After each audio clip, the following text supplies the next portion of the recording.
Well, good evening and welcome to the Warmies, live from the Sports Interaction studio.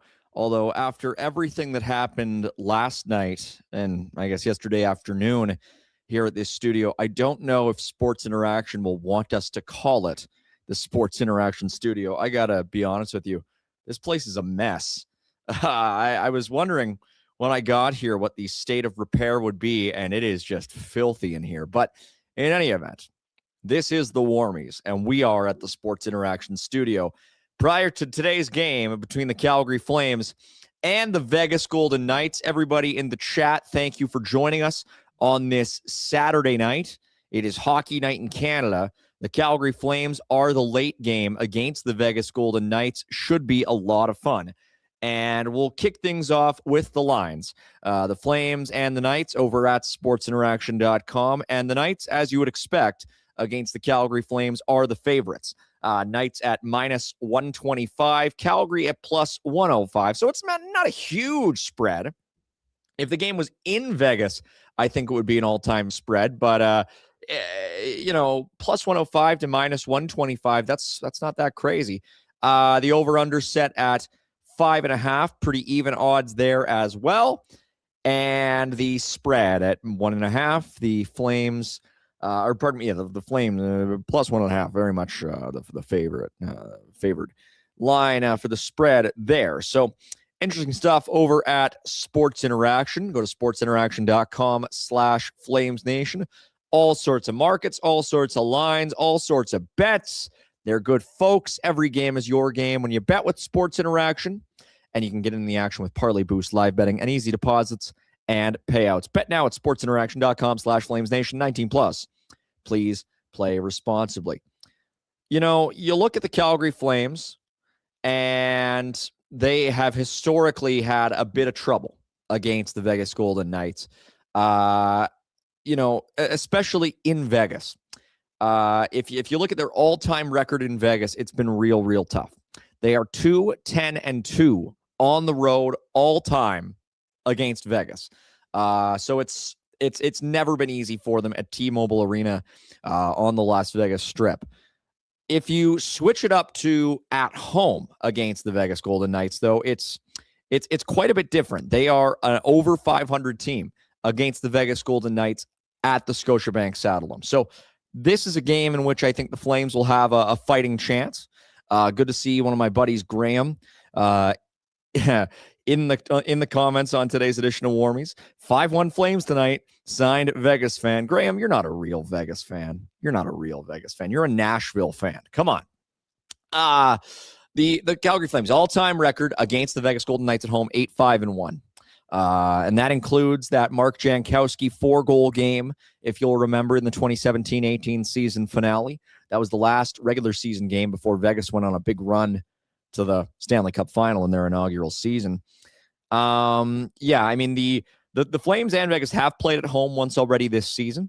It was a 4-2 win in favor of the Vegas Golden Knights back on October the 14th of 2025. But still, 8-5-1 all-time at home against the Vegas Golden Knights. The Flames, they should have a fighting chance in this one. Some folks in the comments asking, what's it smell like? It's not so much the smell as it is just sort of the caking of dust and crumbs and sort of residue from the drinks that were consumed. There's droplets of stuff. I don't even know, like this little piece of something like flotsam, just going to throw that away. It's just a mess. It's an absolute mess. There's no other way to put it, but you got to make do. I don't know if I'm even supposed to be here. I was going to go from home tonight, but I actually left my computer in my office, and so I had no choice but to come into the studio, and here I am. There's lots of folks in the comments in the chat sort of talking about the ongoing Canada versus Sweden game at the World Juniors. It's not the real World Juniors yet. It's still just the prelims. It was a funny game. Gavin McKenna opened it up, opened the scoring in the first period by putting the puck into his own net. So that was not ideal. But hey, they've had their moments. Tija Ginla has had a good game. Zane Parekh has been up and down. So, Canada, Sweden, it's always a matchup. I think they're the two best teams in the tournament this year. The Swedes have some incredible forwards, Anton Frundell and Ivar Stenberg and Victor Eklund. They've got guys who can really put the puck in the net and also play a strong two-way game. I mean, that's why Chicago picked Frundell. They want him to be sort of the next Sasha Barkov. So, yeah, it's really interesting. I'm really looking forward to this year's World Juniors, and a lot of the folks in the chat are as well. Sticking on topic, though, for tonight's game, it is a couple of, backup goaltenders, sort of, kind of. Vegas has been without Aiden Hill for most of the season, and they're going with Akira Schmid against the Calgary Flames tonight. For the Calgary Flames, it is Devin Cooley who is getting back between the pipes. You were not sending him to the Kula. It is Devin Cooley, the goaltender wearing number 1 for the Calgary Flames, getting another shot at it. He obviously had that incredible run earlier on in the season. His numbers in the last couple outings, not as good, but you want to give Devin Cooley some starts as we get into the little home stretch in the calendar year of 2025. Cooley on the year so far has appeared in 12 games. He started 9 of them. He is 3-4-2 with a .914 save percentage and a 2.35 goals against average. Akira Schmid going for Vegas likely means that Carter Hart will get the start tomorrow against the Edmonton Oilers for the Vegas Golden Knights. And as Matt C. says, tonight's forecast, a freeze is coming. That's exactly it with Devin Cooley between the pipes. It's winter forever here in Gotham. Anyway, we'll leave it at that. Jack Rosa, a good comment mentioning that Rasmus Andersson will be on After Hours tonight after the game. So worth tuning in and staying tuned in after the final buzzer sounds to see what Rasmus has to say. Obviously, a lot of things happening around the National Hockey League. A couple of trades last night, right before the roster freeze kicked in. Philip Danault going back to the Montreal Canadiens from the LA Kings in exchange for a second-round draft pick, a trade that makes sense for both those teams. The Kings clearing some salary, and Montreal getting a center who they're familiar with and who they like, who they never wanted to lose in the first place.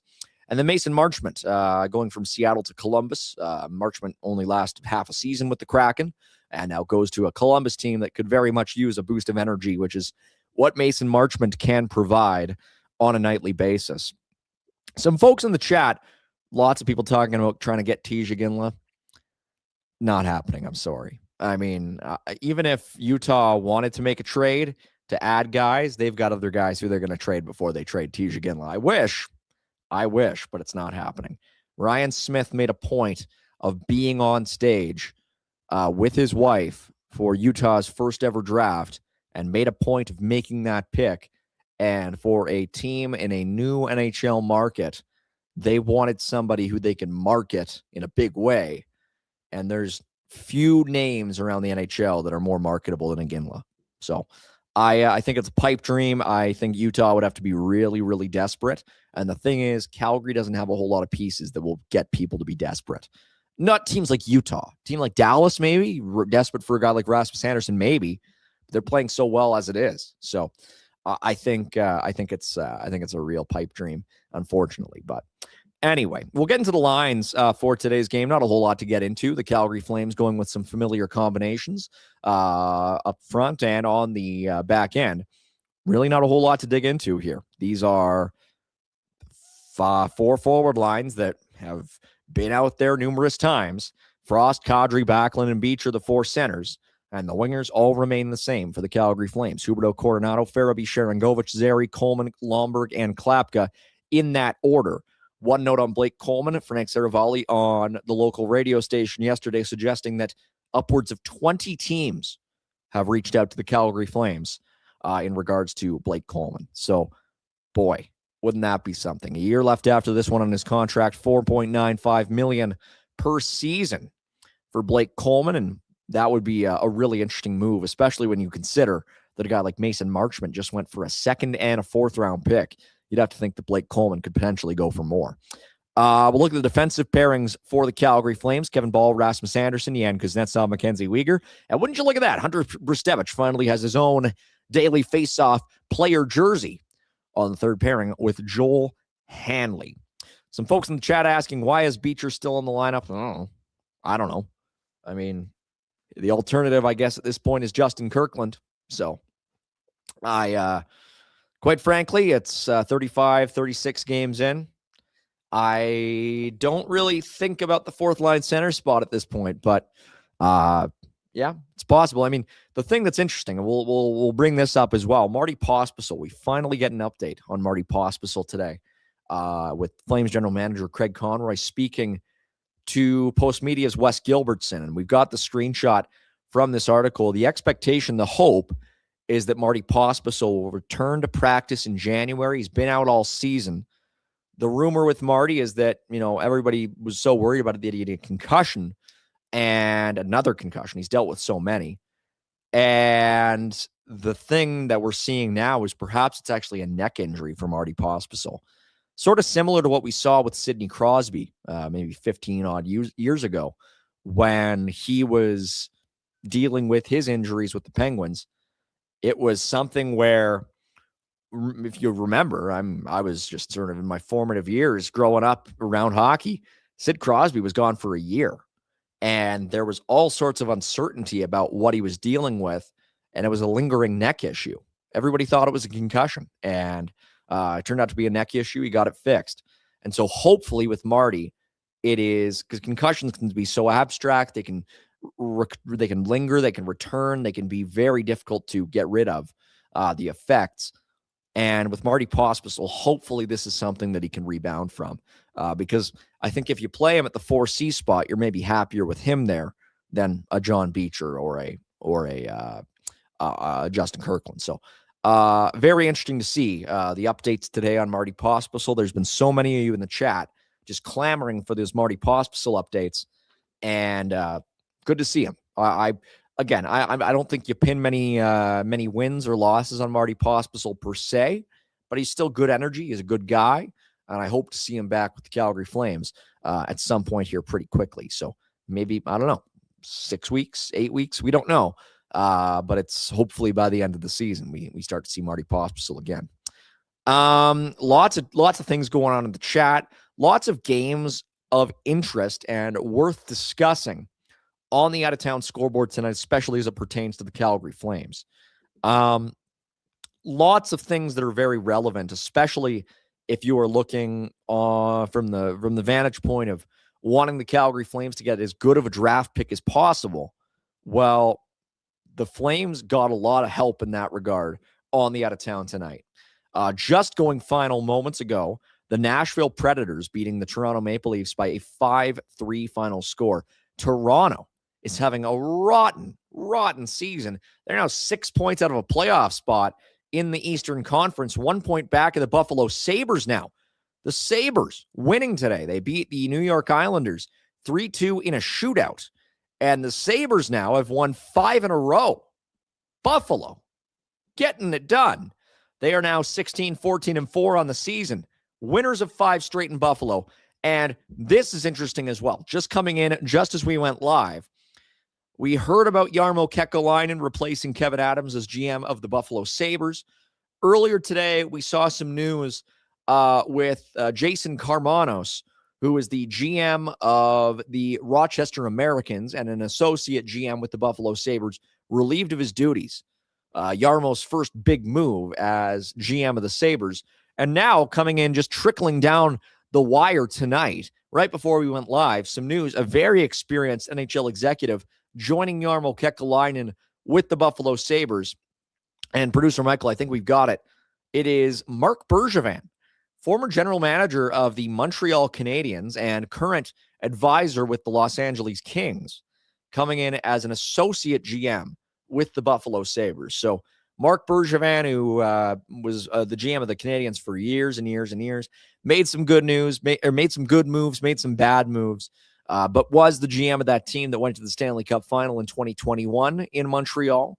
He will be joining Jarmo Kekalainen as as an associate GM of the Buffalo Sabres. So really big news coming through. That was David Pagnotta of the Fourth Period reporting that earlier tonight. So Buffalo Sabres, they're trying things. They are bringing in new guys.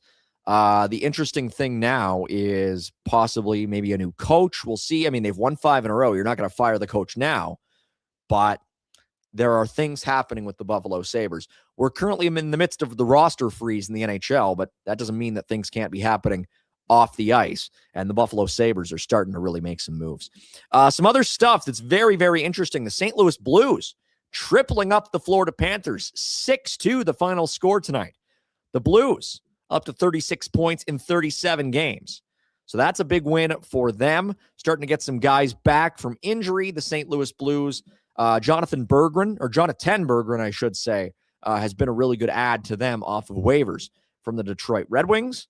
And yeah, that's sort of the extent of the big stuff.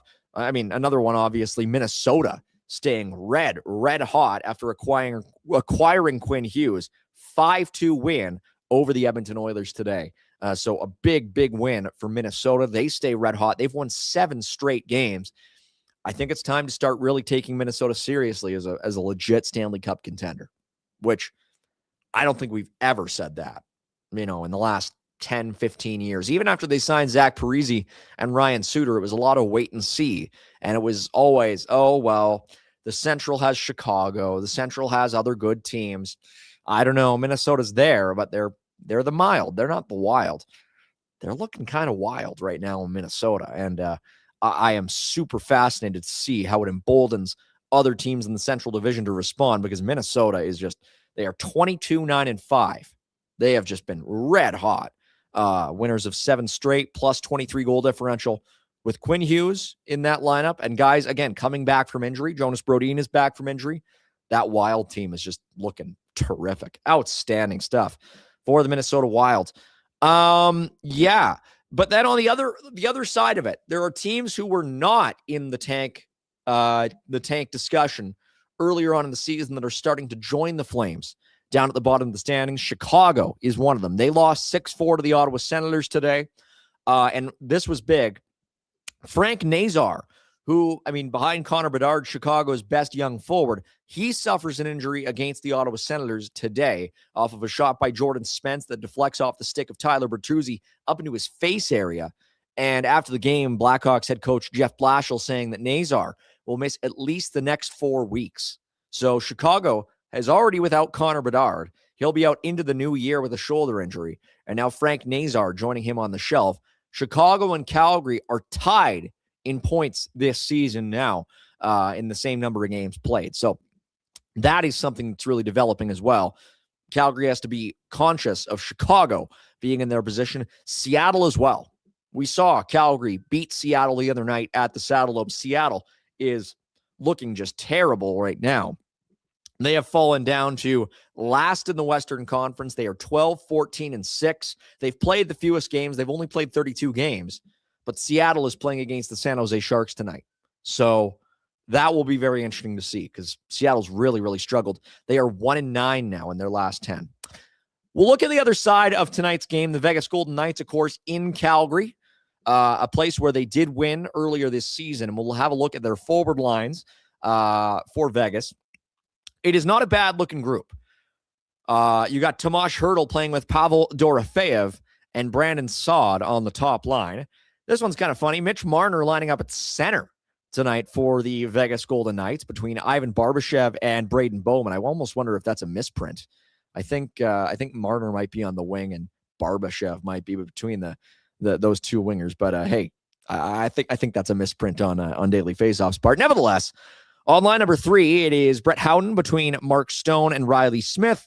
And on line 4, Colton Sissons, the former Nashville Predator, between Keegan Colasar and Cole Reinhart, former Ottawa Senators prospect. And yes, just confirming now on the social media at Sinbin Vegas, it is indeed Mitch Marner on the left side of Ivan Barbashev and Braden Bowman. Boy, that one caught me for a second there.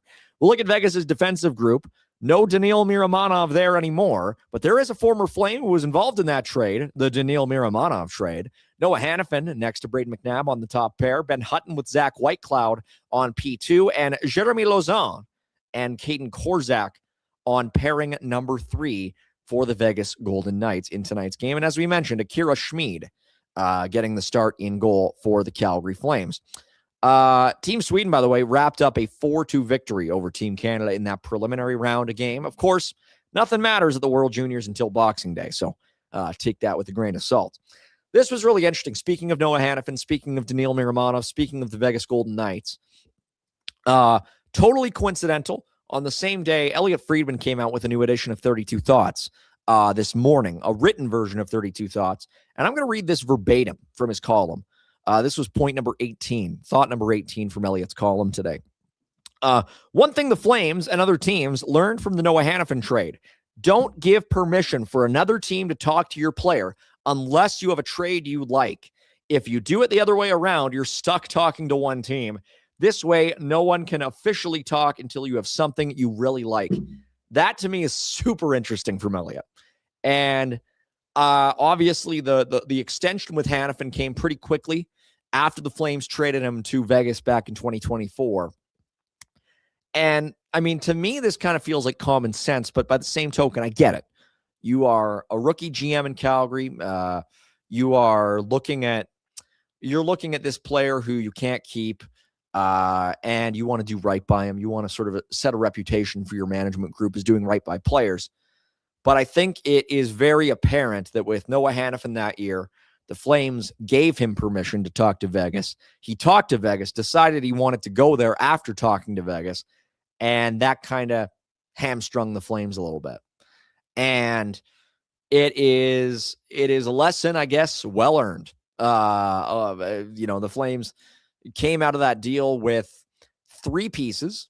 They came out of it with a first-round pick, which they still have not used, the 2026 first-round pick from Vegas. They came out of it with a conditional pick, which was never realized because Vegas didn't make it that far in the playoffs that year. Would have been a conditional third, I believe. No. What am I saying? It was a third that would have turned into a second. It was they used it on that goaltender. It was a conditional third that would have turned into a second. It was somebody in the chat can remind me.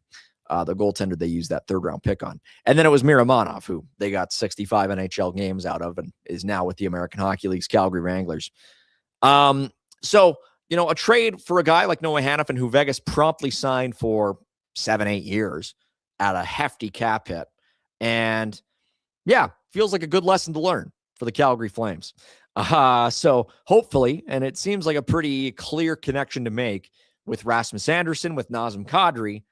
If the Flames are shopping these guys, I mean, it's less of a concern with Kadri because he's got term on his deal. But with Rasmus being a pending UFA, you want to do right by the player, but you also don't want to limit your opportunities. You don't want to limit your options. You don't want to say, okay, go ahead, talk to these teams, figure out which one you want. Give us that list of one team that you like the most, and we'll make a trade with them. Because that seems to what happened with Noah Hanifin back 2 years ago. Kirill Zarubin, that's the goaltender who the Flames got with the third-round pick from Noah Hanifin. So that's what we're looking at there. It was a trade that may be a little bit regrettable in the moment. Remains to be seen what pick the Flames will get from Vegas this upcoming season. Hey, Vegas is not, they're not world beaters. They're not having an amazing year. They're having an okay year. They are 16-6-10. They've won half their games. So I don't know. I mean, it's entirely possible the Flames do end up getting a solid pick. But as of right now, if the season were to end today, it wouldn't be that good. It would be Vegas points percentage. They currently rank 5th in the National Hockey League behind only Carolina, Minnesota, Dallas, and Colorado. So, it's not looking fantastic. It's looking like a late first. It's looking like a third rounder that they used on a Russian goalie, and it's looking like an AHL defenseman. So, not ideal. We'll see what happens with Rasmus later this season. Great chats coming in. Cambo 1964. Anyone else feel like punching Gould in the face when he talks? All the time. All the time. Like, oh my goodness. You should see me waking up in the morning. I got the big mirror at the end of the bed, sort of talk to myself to, pump myself up for the day. Oh, there have been some days where it's just like, oh, you don't have it today, Mike. Boom. Yep. So there you go. Thank you, Cambo. Graham, I know you love that too. Graham is just all over it in the chat. Hey, we got another prop that we want to get through, and this is not an over-under on the number of punches Mike will take to the face tonight. It is a funny one, though. It is. Sports Interaction, they got a lot of varying bets. They've got a lot of variance in what they have available on the markets, and this one was funny. Producer Michael, you can put this one up. Over-under shutouts. over a half a shutout or under a half a shutout? I think you can just say, I think there's a simpler way to put this. I mean, what is Akira Schmid going to get half a shutout? Just say, do you want to have a goalie? Do you think Akira Schmid's going to get a shutout? Yes or no? But this was one that was kind of funny. Devin Cooley under half a shutout at minus 10,000. Akira Schmid at minus 2,500. So there you go. Head on over to sportsinteraction.com/FlamesNation. All sorts of markets, all sorts of props. 19 plus, please play responsibly at sportsinteraction.com/FlamesNation. Again, the chat is just going wild tonight. We appreciate it. We appreciate all the comments, all the feedback. Keep getting those questions in there. They give us some stuff to talk about. Only a few minutes left until opening puck drop. At the Saddledome tonight, it is the Flames against the Vegas Golden Knights. Fubar 1982 AWOL saying, hey, maybe the Flames can get another Matt Vigridden in the first round. Maybe they can. Maybe they can. The late first-round picks are looking okay. Cullen Potter had a real tough start to the year. He has been on it lately. He's up to 6 goals, 16 points in 18 games as a sophomore at ASU, which is really good. It's really good to see a guy like Cullen Potter, who, quite frankly, could have been in the picture for Team USA this year at the World Juniors, is not, but my guess will be a lock for Team USA next year. This year, it's all about cheering for Canada. Next year, it's going to be all about cheering for Team USA, most likely, with Cullen Potter and Ethan Wittenbach. And it remains to be seen what the Flames have as far as picks from this coming year. This was also interesting. This came in just before we were going live, and this is something very much related to the draft. Coming right in, the NHL from Elliotte Friedman on tonight's game broadcast. NHL considering making an interesting change to this year's draft, looking at maybe shortening the TV duration for round 1, adding round 2 of the draft to the first night. I think this is a great idea. I think day 1 of the draft is the most fun, and I think there are so many guys who get picked in the second round who deserve their moment in the spotlight. And I think having it be rounds 1 and 2 on night 1, I think this is a great idea. They're going to do fewer TV interviews. They're going to change it all, make it a little bit shorter. I think it's going to make for good TV. I think it's still going to be decentralized, which I'm not sure if I like, but anything that makes it go a little bit quicker while also sort of putting more emphasis on those first 2 rounds, it's great. Because you look at those high second round picks, it's like extra firsts in some draft years, like the 2024 draft class. So many great players picked in that sort of 35, 45 range. So it's really, I think, a good thing that the NHL is considering doing. This is a really good one in the chat. Fubar, again, how much does Joel Hanley and Ryan Lomberg, or Nacho and Lombo, respectively, get the Flames in a trade? This, to me, super interesting. I was kind of surprised to see the Flames not put in a claim for Igor Zamula off waivers from the Philadelphia Flyers the other day. I thought it might be a good move to make if you're going to flip a guy like Joel Hanley. The thing with Hanley, though, is he's not in the last year of his contract. He's played extremely well this year. But he has a year after this one, which is both, good for a team acquiring him, but it's also, it kind of limits the need for the Flames to move him unless they get something that just blows it out of the water. And the other thing with Hanley is that he's a depth defenseman, which is great, but he makes 1.75 a year. So while I can see a team out there saying, oh, Joel Hanley, this is a good depth guy. This is a guy who we would love to have as insurance for a long playoff run. I mean, the Dallas Stars would love to have a guy like Joel Hanley back in their lineup. I think that extra year at that cap hit might push some teams away. And with Ryan Lomberg as well, he makes $2 million. This is last year, and I think Ryan Lomberg has fallen off a little bit, recent goal notwithstanding. But at $2 million, I think it's going to be tough for a team to take on Ryan Lomberg. As much as, he's a good guy, he's a good energy guy, he has a Stanley Cup ring, I think $2 million at Ryan Lomberg, what he provides, is going to be a lot for a team to take on. So I think in those cases, it's the cap hits that are really going to, impede things. I think with Coleman and Kadri and Anderson, the odds of them moving is going up and up and up. The Flames are playing well, but they're not gaining any ground, and we're getting further on into the season. We're almost halfway through.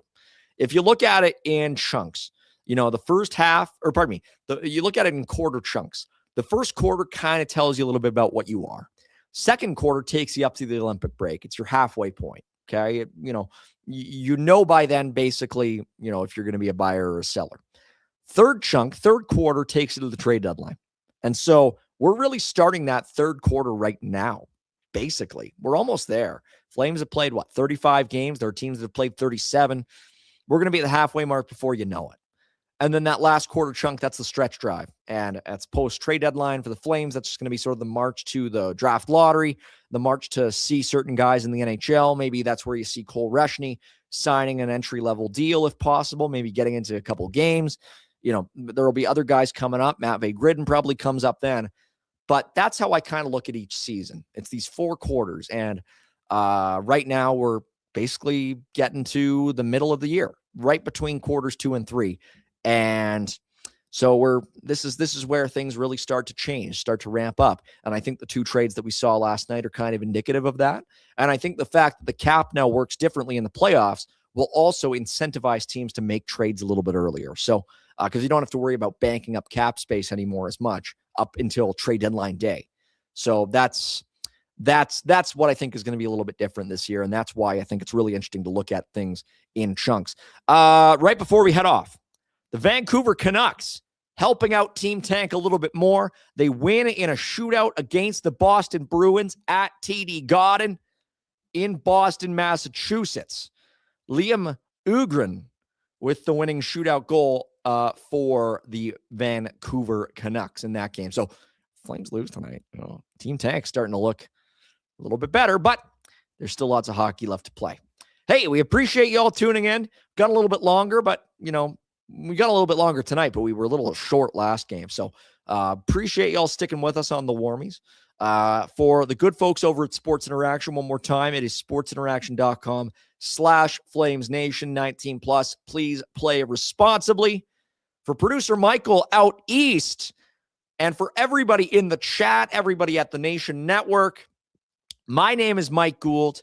Enjoy the Flames. Take it on the Vegas Golden Knights. You've been watching the Warmies. Hey, buddies. Thanks for watching. We appreciate it. Also, if you could throw in a like and subscribe, it does help us out with what it is we are doing. And check out more at flamesnation.ca.